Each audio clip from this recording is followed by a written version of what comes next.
안녕하세요. 시니어 다이렉트입니다.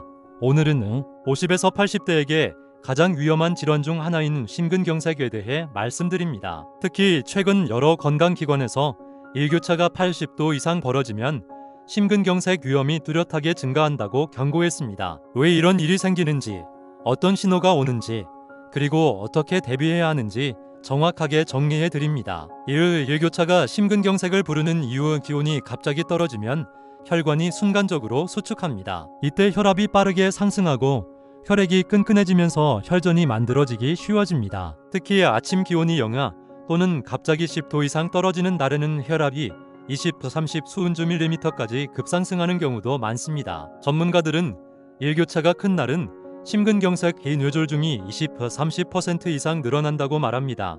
따라서 아침 기온이 전날보다 80도 이상 떨어졌다면 그 자체가 위험 신호라고 보셔야 합니다. 2. 심근경색은 가슴 통증만 오는 게 아니다. 많은 분들이 심근경색은 가슴이 쥐어짜듯 아플 때 오는 병이라고 생각하지만 50에서 80대에서는 전형적인 통증 없이 조용히 진행되는 경우가 많습니다. 특히 당뇨가 있거나 여성이거나 70세 이상이라면 비전형 신호가 더 많이 나타납니다. 대표적인 조용한 전조 증상은 다음과 같습니다. 첫째, 갑작스런 극심한 피로 앉아있는데도 숨이 차거나 조금만 움직여도 힘이 빠지면 심장이 산소를 충분히 받지 못하고 있다는 신호일 수 있습니다. 둘째, 명치 답답함, 위장병이라고 착각하는 경우가 많습니다. 하지만 식사 후 혹은 아침 기상 직후 명치 통증이 반복된다면 심장 근육에 혈류가 부족해지는 증상의 가능성이 있습니다. 셋째, 왼쪽 어깨 등 통증, 특히 왼쪽 어깨, 등 중앙, 턱까지 번지는 통증은 심근경색의 대표적인 비전형 증상입니다. 넷째, 갑자기 식은땀은 추운 것도 아닌데 식은땀이 한 번에 쏟아지면 자율신경계가 심장 위기 상황에 반응하고 있다는 의미일 수 있습니다. 다섯째, 새벽, 아침에 심해지는 증상, 기온이 가장 낮고 혈압이 오르는 시간대이기 때문입니다. 3. 일교차 큰 날, 반드시 지켜야 할 생활 수칙.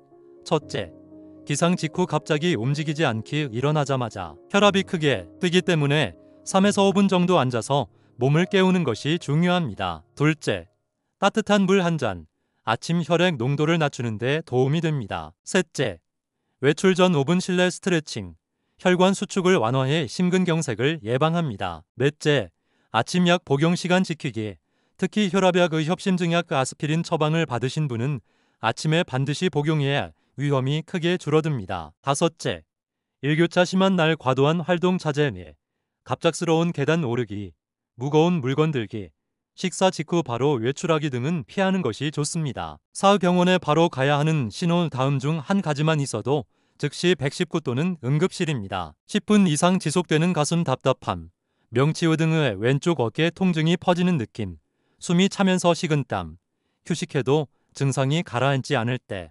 새벽이나 아침마다 반복되는 통증, 심근경색은 2에서 3시간 안에 치료받느냐에 따라 생존율이 크게 달라집니다. 5. 정리, 일교차 80도 이상 벌어지는 날은 심근경색 위험이 크게 높아집니다. 특히 50에서 80대, 혈압, 당뇨, 고지혈증이 있다면 오늘 말씀드린 조용한 전조 증상과 아침 혈관 관리가 무엇보다 중요합니다. 시니어 다이렉트는 여러분의 하루를 지키는 건강 정보를 계속 전해드리겠습니다.